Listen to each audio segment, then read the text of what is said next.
Hi students, we are continuing with our topic dimensional analysis. Okay. Now we have to discuss types of variables and constants. Here, a physical quantity which has dimensions and has variable values is called a dimensional variable. Example: volume, acceleration, force. All these physical quantities have got dimensions as well as the values can vary. So they come under the class dimensional variable. Then dimensionless variable. The physical quantities which have no dimensions but have variable values. Example: angle, relative density. What is relative density? It is the density of a substance divided by density of water. Okay, so they have no dimensions nor units also. Strain, we'll learn later, has got no dimensions but values can vary. Then we have dimensional constant. It is a quantity which has got a fixed value and also has a dimensional formula or dimensions. Example: universal gravitational constant, capital G. Its value is fixed 6.67 into 10 raised to minus 11 and it has got dimensions also. Planck's constant is also another example. We will learn that later. Then the fourth one is dimensionless constant. A physical quantity, a constant which has no dimension. Example: the value of pi 3.14 22 by 7 E. We will learn that later. It is also a dimensionless constant. Now let's go ahead. Now we are going to discuss about applications of dimensional analysis. Applications of dimensional analysis. In applications of dimensional analysis, we will learn how to solve questions in physics, problems in physics using dimensional formula. We have three applications. We'll discuss the first one. The first one is how to convert the unit of a physical quantity from one system to another. For example, Newton is the unit of force in SI.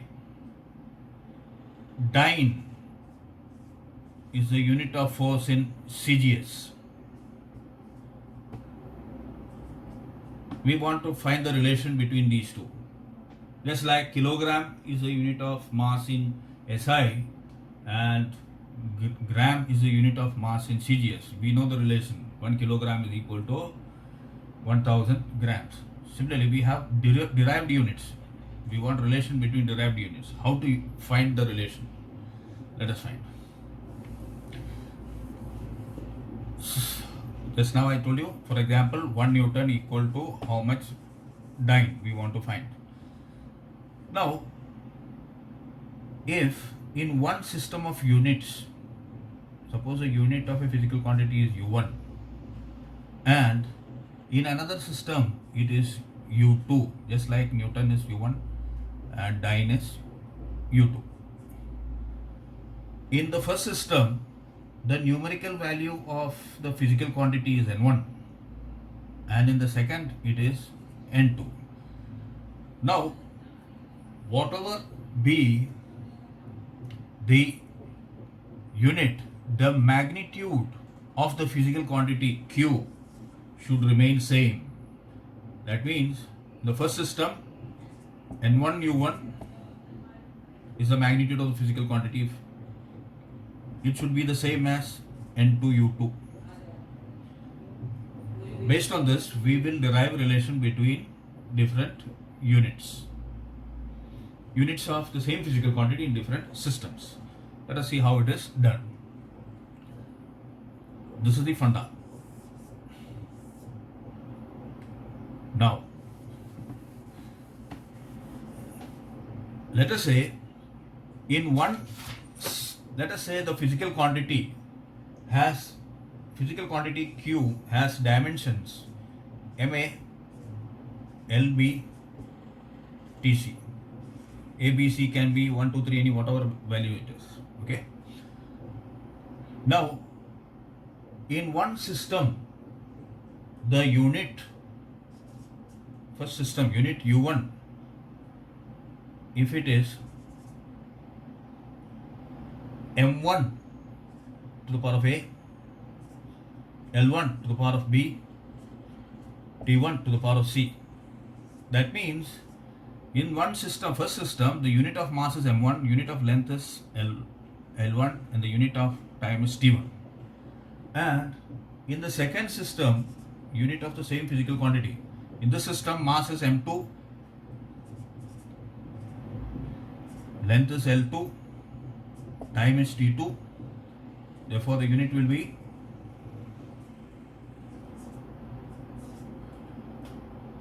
SO. Now, in the first system, the numerical value is N1. Second system, numerical value is N2. Then from the previous relation which I gave you, what was that? N1 U1 is equal to N2 U2. What do I have here? N1 U1, what is that? M1 to the power of A, L1 to the power of B, T1 to the power of C should be equal to N2 M2 to the power of A, L2 to the power of B, T2 to the power of C. Okay. So, in one system, numerical value is N1. We want to find the numerical value in the next system. So, from here, this is relation. What is N2 equal to? What is N2 equal to? N2 is equal to N1, M1 to the power of A, L1 to the power of B, T1 to the power of C upon M2 to the power of A, L2 to the power of B, T2 to the power of C.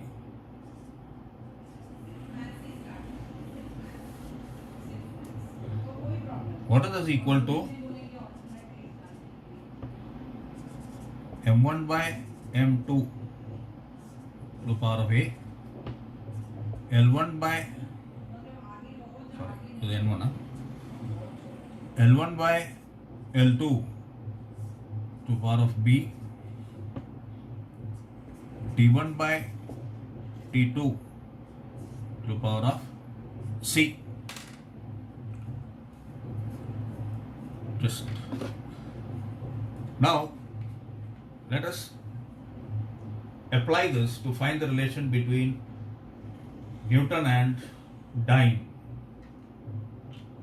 Let us apply this formula to find the relation between Newton and dyne. Newton is the SI unit of force, dyne is the CGS unit of force. We want to find out 1 Newton is equal to how many dynes. Okay?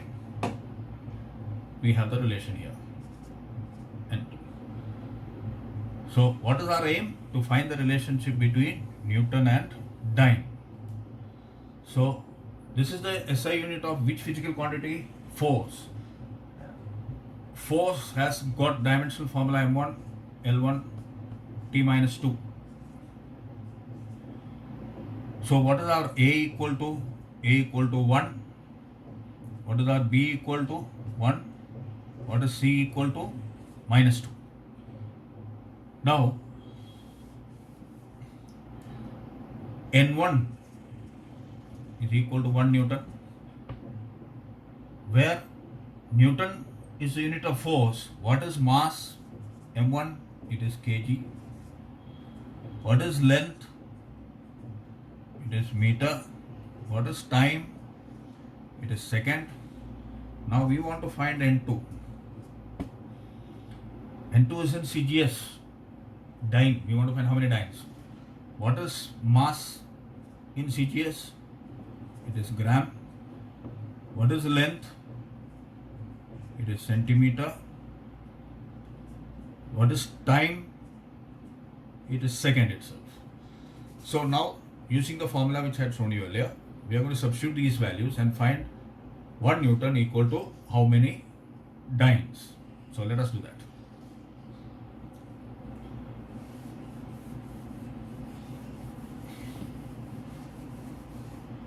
What is the formula for N2? N2 is equal to N1, M1 by M2 to the power of A L1 by L2 to the power of B T1 by T2 to the power of C. What is N1? 1 Newton. What is M1? kg upon gram. M2 is gram. To the power of A. A value is what? 1. L1 meter. L2 centimeter to the power of B. 1. Second, both are second to the power of minus 2.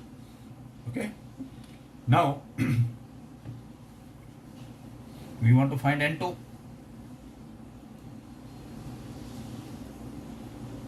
What is this N2 equal to? 1 is there. 1 kilogram, is 10 raised to 3 grams, 1000 grams divided by gram power of 1. 1 meter is 10 raised to 2 centimeter divided by centimeter. I am converting this kilogram meter into grams. You can convert gram into kilogram also, whatever it is, so that they cancel top and bottom. 1. Second to the power of minus 2. Now, gram gets cancelled, centimeter gets cancelled, second gets cancelled. How much is this? 10 raised to 3 into 10 raised to 2, and this is 1, that is 10 raised to 0. Therefore, how much you get here? 10 raised to 5. That means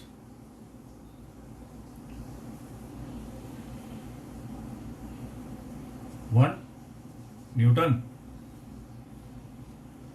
is equal to 10 raised to 5 dynes.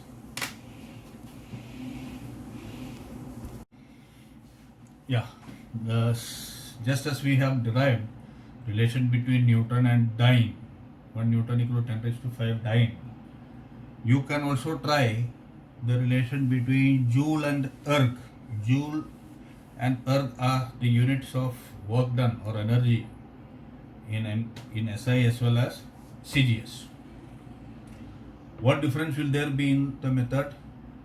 Only the dimensional formula of work. What is that? M1, L2, T minus 2. The values of A, B and C you have to check and substitute in the formula which he had given. The previous one, force we had M1, L1, T minus 2. A was 1, B was 1, T was minus 2. In this case, for work done, Joule or erg, M1, L2, T minus 2. A will be 1, B will be 2, T will be minus 2. I want you to try the relation to find what? 1 Joule equal to how many erg? You have to try. Now, let us find out how to convert 1 atmospheric, the value of atmospheric pressure, that is 10 raised to 6 dyne per centimeter, equal to how much Newton per meter square. Atmospheric pressure, 10 raised to 6 dyne per centimeter square equal to how many Newton per meter square. What is this physical quantity? Pressure. Pressure dimensional formula is what? Force upon area. Therefore, M1, L minus 1, T minus 2. That means your A is 1, B equal to minus 1, C equal to minus 2. Okay. Now, what is N1? N1 in CGS. N1 is equal to 10 raised to 6. We want to find N2. In CGS, N1 is the numerical value. In CGS, what is mass M1? It is gram.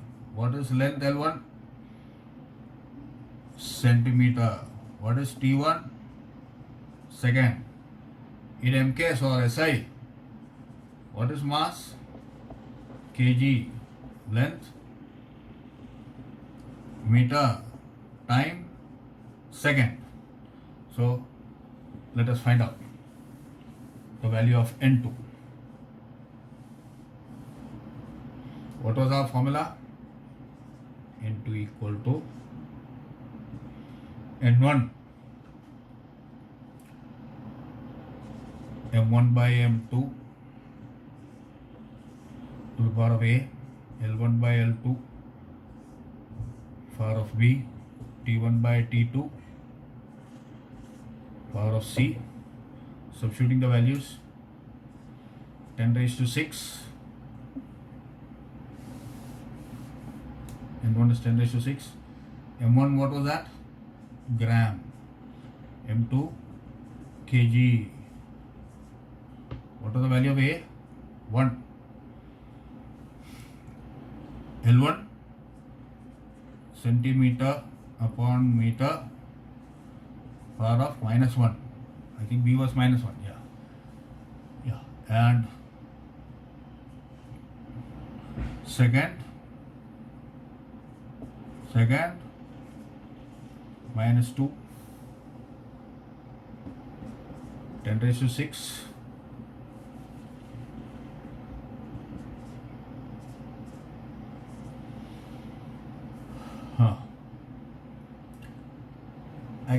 You can use any method you want. Let me convert kilogram into gram. Therefore, gram upon 10 raised to 3 gram, 1. Centimeter upon 10 raised to 2 centimeter. I am converting the denominator into the units as the numerator. -1, second, -2.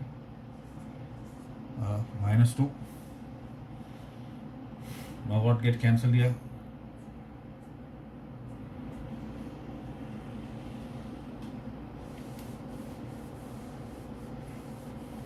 You can convert numerator also into kilograms and leave that as it is, kilogram, no problem. 10 raised to 6, this is 10 raised to -3. Here gram got cancelled, okay.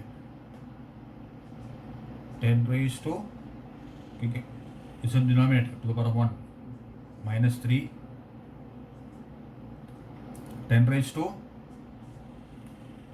-2, sorry, -2 is there, and to the power of -1, 10 raised to 2, okay. Then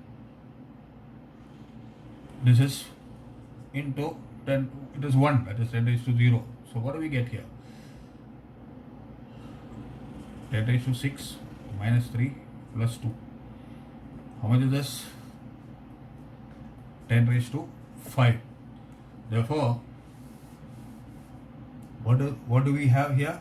1 atmospheric pressure in SI. Atmospheric pressure in CGS, what it was? 10 raised to 6 dyne per centimeter square. It is equal to 10 raised to 5 Newton per meter square. Okay, we got the value of atmospheric pressure in SI. This was in CGS. I'll give you more sums of this later. Now let us go to the second application of dimensional analysis. That is to check the validity of an equation. What is it? To check the validity of an equation, or to check the dimensional consistency of an equation. We follow the principle of homogeneity here. What does that say?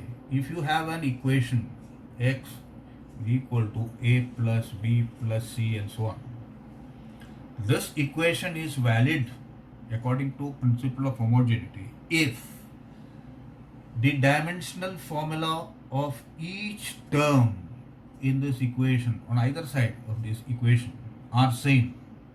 Dimensional formula of each term on either side of this equation is same. That means the dimensional formula of x should be the same as the dimensional formula of a, should be the same as the dimensional formula of b, and that of C, then only this equation is valid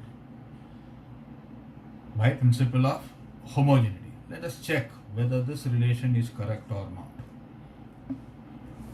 You have learned this earlier in 9th standard. S equal to ut plus half at squared. S is displacement, u is initial velocity, t is time, a is acceleration, and t time. Okay. What is the dimensional formula of S? It is L1 ut u is what? Velocity L1 t minus 1 into time t1 L1. We are checking, finding out whether this relation is correct or not by method of dimensions.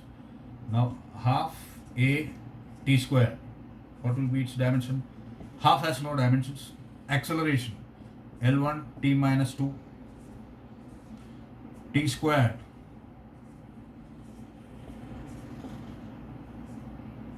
so each term, this is L1, this is also L1, this is also L1. Therefore, this equation is correct, dimensionally correct. You can verify you can verify whether equation is correct or not by this method. Let us try one more. Again, third equation of motion, v squared is equal to u squared plus 2as. V is final velocity, initial velocity, acceleration, displacement. V squared, what is that? L1 t minus 1, the whole square, what is that? L2 t minus 2.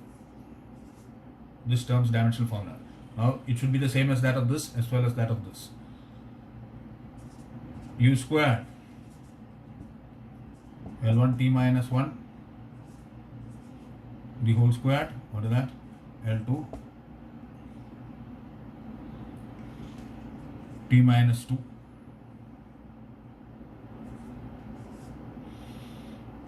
Two as, 2 has no dimensions, it's a dimensionless constant. A L1 t minus 2 into L1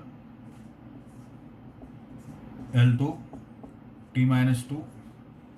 You see each term, v squared's dimensional formula we got L2 t minus 2, u squared dimensional formula L2 t minus 2, 2as is also the same.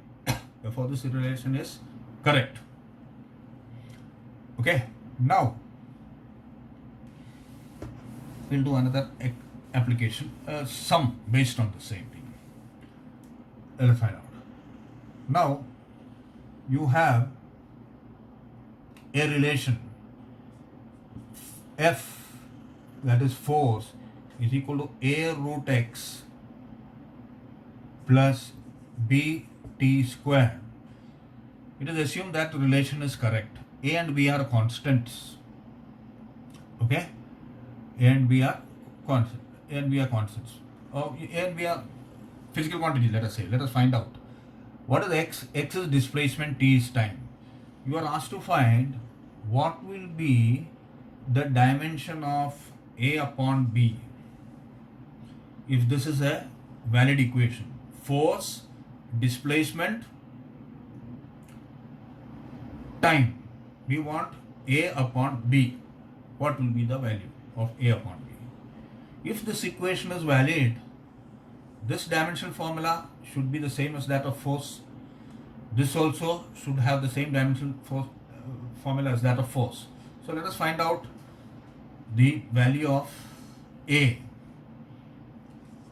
A into root x. Root x is what? L1. Root means to the power of half. It should be equal to dimensional formula of force. What is that? M1 L1 t minus 2. Therefore, what is the dimensional formula of A? Taking this to the right, what do I have? M1 L1 t minus 2 upon L to the power of half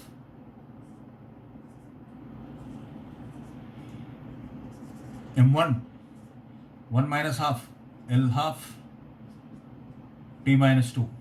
I got the dimensional formula of A. M1 L to the power of half t to the power of minus 2. Similarly, let us find the dimensional formula of B. Okay. Our aim is to find A upon B, dimensional formula of A upon B. Let me write down A, dimensional formula. What was that? M1 L half t minus 2. Now, the dimensional formula of this second term should be the same as that of force. What is that? B dimensional formula into t squared, t1 power of 2 should be the same as that of force, M1 L1 t minus 2. Therefore, what is B dimensional formula? It will be M1 L1 t minus 2 upon, taking this to the right, T2. What do I get? M1 L1 t minus 4. So I got that of A as well as B. What is our aim? We want to find A upon B. We want the dimensional formula of A upon B. What is A? M1 L half t minus 2 upon B. B क्या है? M1 L1 t minus 4. So what do we get here? M1 get cancelled. Half minus 1. Therefore, L to the power of minus half. Minus 2 minus 4. Therefore, T2. If I put M also, I have to put 0. This is the dimensional formula of A upon B. They may ask you A into B also. Okay.